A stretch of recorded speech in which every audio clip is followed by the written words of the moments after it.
অভিষেক বন্দ্যোপাধ্যায়কে রক্ষা কবচ দিল কলকাতা হাইকোর্ট। তবে ইডির ইসিআইআর খারিজ করল না আদালত। তবে অভিষেকের বিরুদ্ধে কোনো কড়া পদক্ষেপ গ্রহণ করতে পারবে না ইডি সিবিআই। শুক্রবারই নির্দেশ দিলেন বিচারপতি তীর্থঙ্কর ঘোষ। বিচারপতির পর্যবেক্ষণ, সুজয় কৃষ্ণ ভদ্র গ্রেপ্তার হওয়ার পরে ইডি কোনো তথ্য প্রমাণ আদালতের সামনে তুলে ধরতে পারেননি। কলকাতা হাইকোর্টের ইডির ইসিআর খারিজের আবেদন জানান অভিষেক বন্দ্যোপাধ্যায়। বিস্তারিত জানবো এই মুহূর্তে আমাদের সাথে লাইভে রয়েছে আমাদের প্রতিনিধি রিমিক মাঝি। রিমিক, তোমার থেকে যে বিষয়টা জানতে চাইবো, আপাতত রক্ষা কবচ পেলেন অভিষেক বন্দ্যোপাধ্যায়, তো এখনো তদন্ত জারি থাকবে, আর কি কি আপডেট রয়েছে জানাও আমাদেরকে।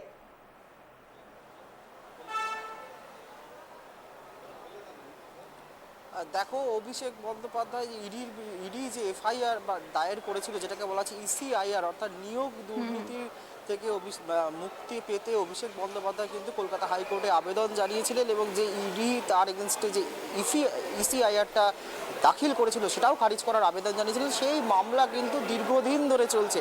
যদি আমরা অতীতে দেখি যে এই ঘটনার কিন্তু সূত্রপাত হয়েছিল গত 29শে মার্চ, যখন অভিষেক বন্দ্যোপাধ্যায় তিনি শহীদ মিনারের তৃণমূল যুব সমাবেশ থেকে তিনি বলেছিলেন যে মদন মিত্র, কুণাল ঘোষকেও যেমন অতীতে চাপ দেওয়া হয়েছিল তার নাম বলানোর জন্য, তেমনি একইভাবে নিয়োগ দুর্নীতি মামলায় অন্যতম অভিযুক্ত বলাগড়ের তৃণমূল নেতা, যিনি এই মুহূর্তে জেল হেফাজতে রয়েছেন, সেই কুন্তল ঘোষ কিন্তু ঠিক তার পরের দিন অর্থাৎ 30শে মার্চ কিন্তু একই অভিযোগ করেন ব্যাংশাল কোর্টে দাঁড়িয়ে। তাকে যখন প্রোডাকশন করা হচ্ছিল, যে তিনি বলেন যে তাকে জোর করে তার নাম, অভিষেক বন্দ্যোপাধ্যায়ের নাম বলানোর জন্য ইডি সিবিআইয়ের আধিকারিকরা তাকে চাপ দিচ্ছেন।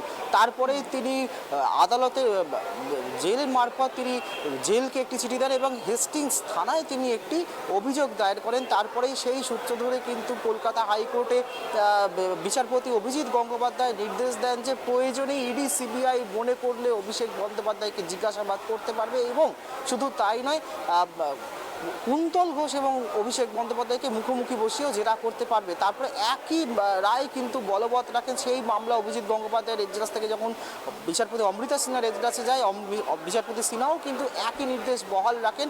এর মধ্যেই কিন্তু দেখা যায় যে এই নিয়োগ দুর্নীতি মামলায় সুজয় কৃষ্ণ ভদ্র অর্থাৎ কালীঘাটের কাকুকে তার নাম উঠে আসে এবং তাকে ইডি জিজ্ঞাসাবাদ শুরু করে ইডি সিবিআই, এবং সেই সূত্র ধরেই কিন্তু দাবি করা হয় যে যেহেতু লিপস অ্যান্ড বাউন্স, যেটা অভিষেক বন্দ্যোপাধ্যায়ের সংস্থা, সেই সংস্থায় দীর্ঘদিন সিওও চিফ অপারেটিং অফিসারের কাজ করতেন সুজয় কৃষ্ণ ভদ্র, সেইখান থেকে একটি যোগসূত্র পায় অভিষেক বন্দ্যোপাধ্যায়ের ক্ষেত্রে ইডি, যেটা ইডি দাবি করেছে। তারপরে দেখা যায় যে গত 21শে অগাস্ট এই লিপস অ্যান্ড বাউন্সে তল্লাশি চালায় ইডি, এবং সেখান থেকে কিন্তু তারপরে এই যে অভিষেক বন্দ্যোপাধ্যায়ের ইসিআইআর খারিজ করা যে আবেদন, তার সঙ্গে যুক্ত হয় ওই 21শে অগাস্ট লিপস অ্যান্ড বাউন্সের অফিসে তল্লাশি চালানোর সময় যেটা অভিযোগ করা হয়, এই লিপস অ্যান্ড বাউন্সের এক কর্মচারী চন্দন বন্দ্যোপাধ্যায় তিনি অভিযোগ করেন যে ইডির এক আধিকারিক তাই লিপস অ্যান্ড বাউন্সের কম্পিউটারে 16টি বিতর্কিত ফাইল ডাউনলোড করেছেন, এবং সেই মামলাটাও কিন্তু যুক্ত হয় এই কলকাতা হাইকোর্ট যে মামলাটা চলছিল ইসিআইআর খারিজের, তার সঙ্গে যুক্ত হয় এই মামলায় তীর্থঙ্কর ঘোষের এজলাসে, এবং তার নিয়ে দীর্ঘ শুনানি হয় কলকাতা হাইকোর্ট।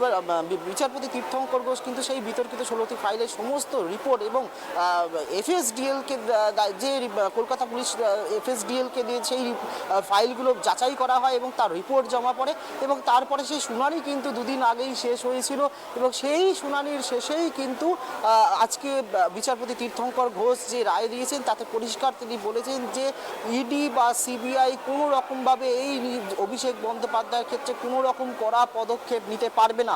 তবে পাশাপাশি কিন্তু ইডির পক্ষ থেকে যে ইসিআইআর দায়ের করা হয়েছিল অভিষেক বন্দ্যোপাধ্যায়ের বিরুদ্ধে, সেই ইসিআইআরও কিন্তু আজকে আদালত খারিজ করে দেয়নি। বিচারপতি যেটা পর্যবেক্ষণ, যে সুজয় কৃষ্ণ ভদ্রকে জেরা করে গ্রেপ্তার করে অভিষেক বন্দ্যোপাধ্যায়ের বিরুদ্ধে এমন কোনো তথ্য প্রমাণ কিন্তু আদালতের সামনে পেশ করতে পারেনি, ইডির পক্ষ থেকে পেশ করা সম্ভব হয়নি। সেই কারণে কোনো রকমভাবে অভিষেক বন্দ্যোপাধ্যায়কে বিরুদ্ধে কড়া ব্যবস্থা নিতে পারবে না। যেহেতু এই তদন্ত এখনও চলছে, সেই কারণে তদন্ত যেহেতু অপরিণত এবং অসম্পূর্ণ, সেই কারণে এই এফআইআরটা ইসিআইআর যেটা বলা হচ্ছে, সেই ইসিআইআরটা অভিষেক বন্দ্যোপাধ্যায়ের বিরুদ্ধে সেটা কিন্তু খারিজ করা হয়নি। পাশাপাশি ইডি এবং সিবিআই তারা কিন্তু যেভাবে তদন্ত চালিয়ে যাচ্ছিল সেইভাবে কিন্তু তদন্ত চালিয়ে যেতে পারবে। তদন্ত চালানোর ক্ষেত্রে কোনো রকম স্থগিতাদেশ বা কোনো রকম নির্দেশ কিন্তু আজকে আদালত দেয়নি তার রায়তে।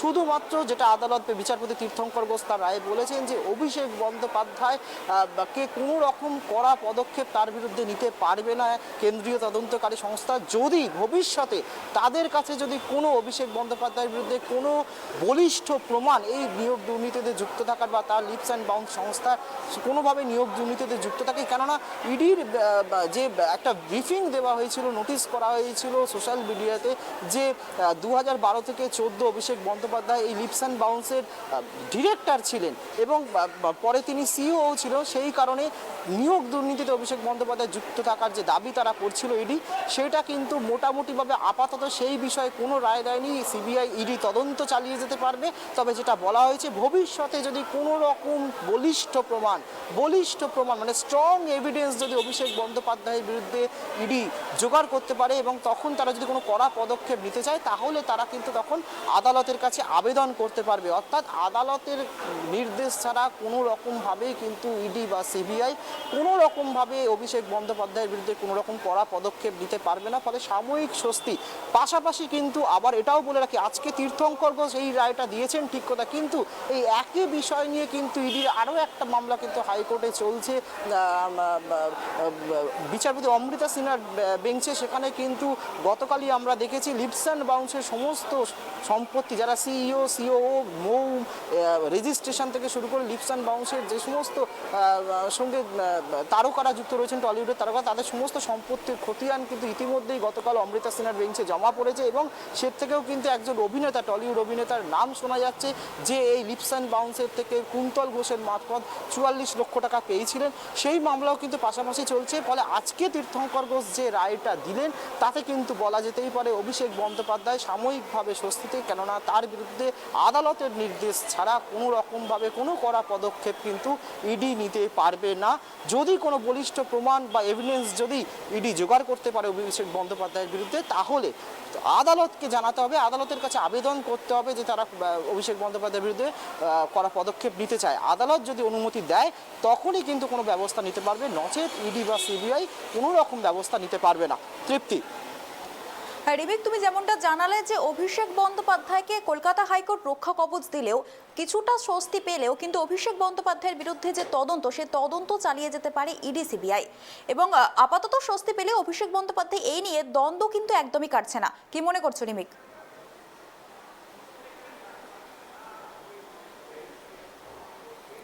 একদমই। দেখো নিয়োগ দুর্নীতি মামলায় কিন্তু একাধিক মামলা কিন্তু চলছে কলকাতা হাইকোর্টে এবং যেহেতু লিপস অ্যান্ড বাউন্সের নাম জড়িয়ে গেছে, সেই লিপস অ্যান্ড বাউন্সের একসময় ডিরেক্টর ছিলেন অভিষেক বন্দ্যোপাধ্যায়, পরে তিনি সিইও ছিলেন, যেটা ইডি দাবি করেছে যে 2012 থেকে 2014 এই লিপস অ্যান্ড বাউন্সের ডিরেক্টর ছিলেন অভিষেক বন্দ্যোপাধ্যায় এবং তারপরে তিনি সিইও ছিলেন।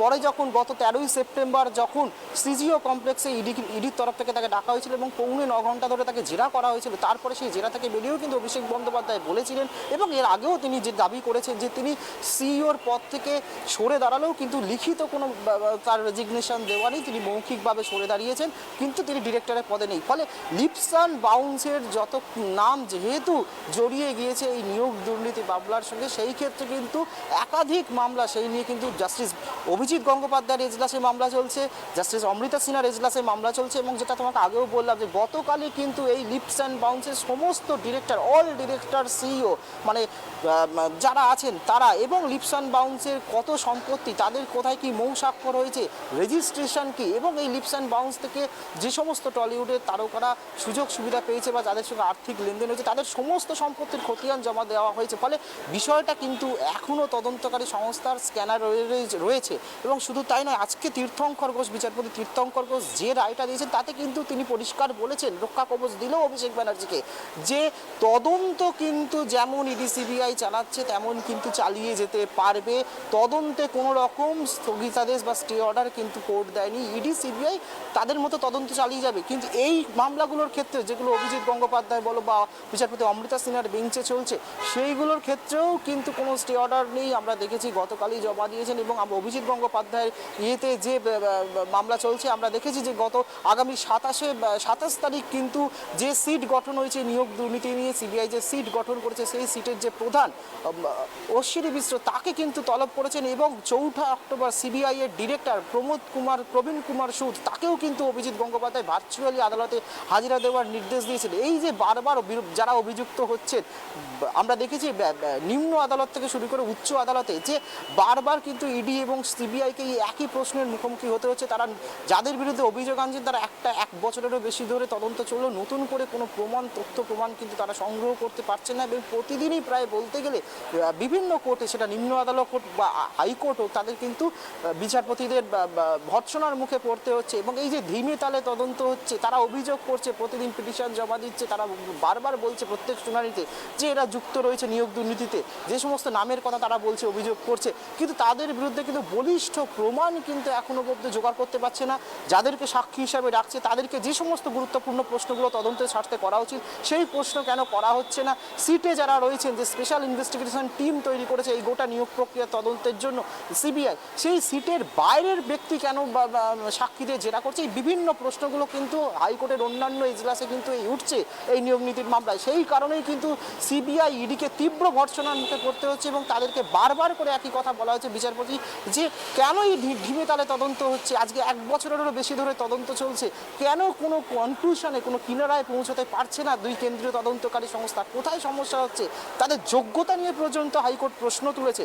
সেই জায়গায় দাঁড়িয়েই কিন্তু বিচারপতি অভিজিৎ গঙ্গোপাধ্যায় কিন্তু 27 তারিখ সিবিআই যে সিট গঠন করেছে তার প্রধান অশ্বিনী মিশ্র এবং আগামী 4 অক্টোবর সিবিআই এর ডিরেক্টর প্রবীণ কুমার সুদকেও কিন্তু হাইকোর্টে তলব করেছেন বিচারপতি গঙ্গোপাধ্যায় যে তাদের জবাবদিহি করতে হবে, কেন এই তদন্ত ধীমে তালে চলছে, কেন এত প্রমাণ জোগাড় করতে পারছে না, যে সমস্ত অভিযুক্তদের নাম থাকছে চার্জশিটে তাদের বিরুদ্ধে কোনো প্রমাণ কেন পাওয়া যাচ্ছে না, সাক্ষীদের যথাযথভাবে কেন জিজ্ঞাসাবাদ করা হচ্ছে না, কেন ঢিমে তালে তদন্ত হচ্ছে, কেন ছেলে মানুষ, এমনকি সিবিআই আধিকারিকদের 3rd গ্রেডেড বলেও কিন্তু মন্তব্য করেছেন বিচারপতি গঙ্গোপাধ্যায় যে সিবিআই অফিসাররা তদন্ত করছেন তারা 3rd গ্রেডেড, তাদের কোনো যোগ্যতা নেই। এর থেকে উলুবেড়িয়া আদালতের আইনজীবীরা ভালো ক্রস কোয়েশ্চেন করতে পারে বলে তীব্র ভর্ৎসনা করেছেন। আমরা দেখেছি অতীতে এই গত 2টো শুনানিতে অভিজিৎ বন্দ্যোপাধ্যায় তীব্র ভর্ৎসনা করেছেন সিবিআই ইডিকে।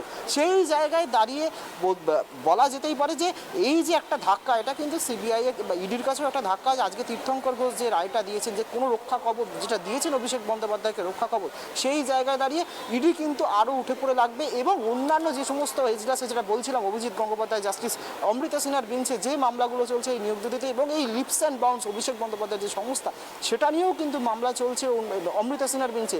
ফলে তীর্থঙ্কর ঘোষ যে রায়টা আজকে দিয়েছেন তাতে এই জন্যই বলছি যে সাময়িক স্বস্তি অভিষেক বন্দ্যোপাধ্যায়ের ক্ষেত্রে, কেননা যেহেতু অন্যান্য এজলাসেও এই মামলাগুলো চলছে আর অন্য বিষয় নিয়ে এই নিয়োগ দুর্নীতিতে এবং লিপস অ্যান্ড বাউন্স তার স্ক্যানারে রয়েছে ইডি সিবিআই এর, এবং তীর্থঙ্কর ঘোষ যেহেতু বলেছেন যে তদন্তে কোনো স্থগিতাদেশ নয়, তদন্ত ইডি সিবিআই যেমন চালাচ্ছে চালিয়ে যেতে পারবে, শুধুমাত্র কড়া পদক্ষেপ নেওয়ার ক্ষেত্রে অভিষেক বন্দ্যোপাধ্যায়ের ক্ষেত্রে যদি কোনো প্রমাণ হাতে আসে অভিষেক বন্দ্যোপাধ্যায়ের বিরুদ্ধে কোনো বলিষ্ঠ প্রমাণ, তবে আদালতকে তখন জানাতে হবে ইডি সিবিআইকে যে তারা কড়া পদক্ষেপ দিতে চায় অভিষেক বন্দ্যোপাধ্যায়ের বিরুদ্ধে।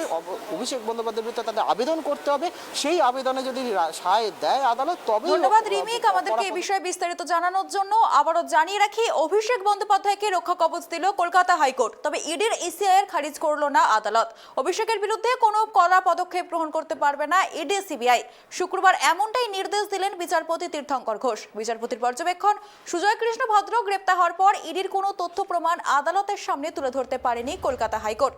ইডির এসিআর খারিজের আবেদন জানান অভিষেক বন্দ্যোপাধ্যায়, তবে এই মুহূর্তে এসিআইআর খারিজের আবেদনে সাড়া দেয়নি কলকাতা হাইকোর্ট।